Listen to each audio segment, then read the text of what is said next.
Last part, my birthday that quietly changed everything. Then my sous chef finally got through. Mara, he said quietly, you need to know Ethan told us to use meat past its date. Cheaper supplier. We tried to stop him. That night, ambulances showed up outside Calder House by the end of the week. The health department did too. The fallout didn't come all at once. It rolled in slowly, like a storm everyone could see but no one at Calder House wanted to name. By Monday morning, my phone stopped buzzing. Not because things were better, because they were worse. The restaurant closed temporarily for a health inspection, which everyone in town knew meant indefinitely. Local news ran a short segment showing a blurred photo of the front door, taped with a notice. I recognized the handwriting on the sign. It was the same inspector who used to eat at the bar every Thursday and ask what I was experimenting with. Luke and I sat at our kitchen table, coffee going cold, watching it play out from a distance that felt surreal. For the first time in years, I wasn't thinking about prep lists or delivery schedules. I was thinking about myself. The calls started again later that week, this time quieter. Former staff, line cooks I'd trained, a server who told me she'd cried in the walk-in after the ambulance left. They weren't asking me to fix anything. They just wanted to know where I was going next. I didn't have a full answer yet,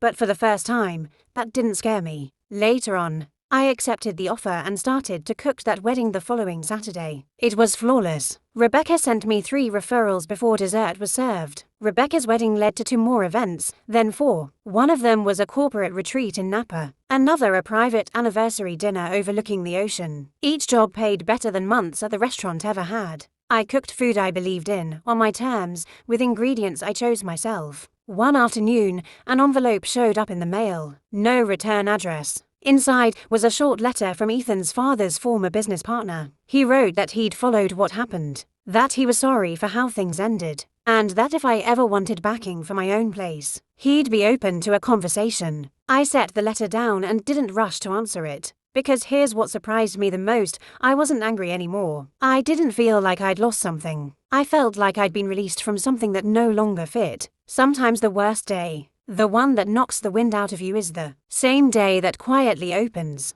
the door you didn't know you were ready to walk through. It took nearly a year before I opened my own business. Not because I was unsure, but because I wanted to get it right. The space used to be a small corner grocery, the kind with sun-faded windows and uneven floors. Luke said it had good bones. I said it had potential. We spent weekends painting, scraping, arguing over tile samples, and laughing more than we had in years. I named it Juniper Table, after the herb I kept reaching for when I wanted food to feel grounded and honest. Opening night was quiet in the best way. No gimmicks, no flash, just a short menu, an open kitchen, and food I was proud to put my name on. A few weeks in, during a slow afternoon prep, the door chimed. I looked up from slicing fennel and froze. It was Mia, one of my old line cooks from Calder House. She looked thinner, tired but hopeful. She stood there awkwardly, holding a resume like it might bite her. I heard you opened a place, she said. I didn't know if you were hiring. I didn't even look at the paper. I handed her an apron. Word traveled fast after that. Over the next month, more familiar faces came through the door. The dishwasher who'd always stayed late without being asked. The pastry cook Ethan let go by text. Even the floor manager who used to sneak me espresso during double shifts. They didn't beg. They didn't complain. They just wanted to work somewhere that cared again.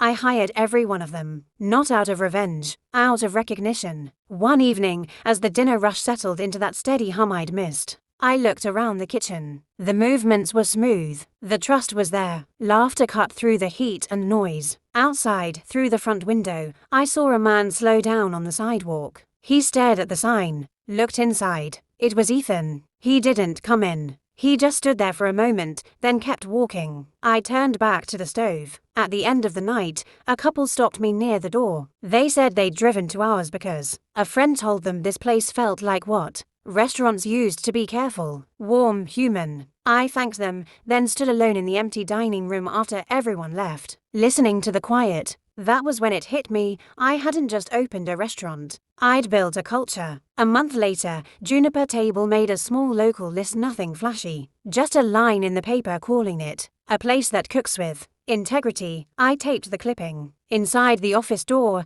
and went back to prep. I never heard directly from Ethan again. Calder House eventually reopened under new management, stripped of its old charm. People said it was fine, just fine. That felt like enough of an ending. I think about that apron I left behind, the one I folded and walked away from. Losing that job once felt like failure. Now I see it for what it was: permission. Permission to choose standards over comfort, people over profit, and to build something that didn't need to be defended, only cared for. Looking back, losing that job hurt, yes, but walking away with my integrity intact mattered more. Turns out standards don't disappear just because someone tries to cut corners.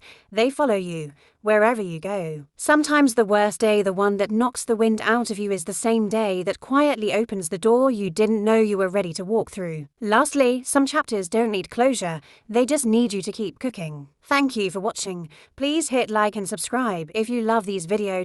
The end.